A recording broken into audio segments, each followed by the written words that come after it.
6 a.m. Day is breaking over the lagoon.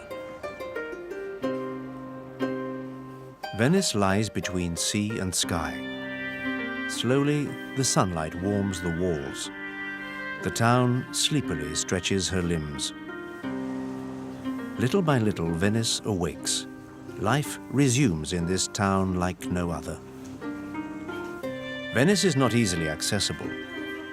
You have to take her slowly, follow her byways and the approach imposed by the sea. And yet in the early morning, the proud maritime city reveals herself without her makeup. It is a rare, brief moment.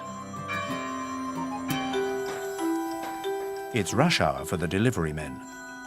They have to have finished resupplying the town before their routes have become too busy.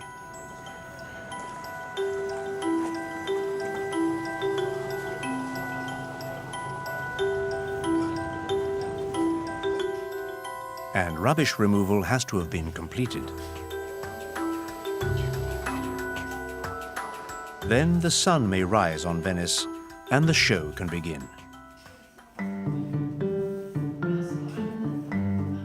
Venice became established over more than 100 islands, the better to defend itself. Between the islands, the main channel of communication winds along the curves of an S, the Grand Canal.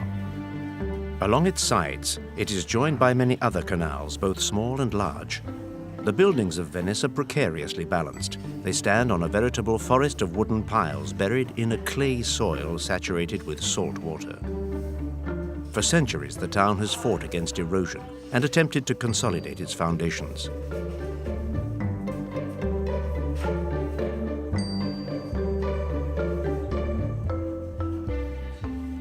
In the early days, there were almost no bridges in Venice. There were just a few wooden footbridges. Today, the town has more than 400 bridges made of different materials and with very different shapes. Whether they're made of metal, concrete, or even wood, the bridges guarantee the unity of the town. In Venice, there is nothing more common than a bridge. However, some of them are far from ordinary. A few are private. Others have kept the original form of the Venetian bridge, with no parapet.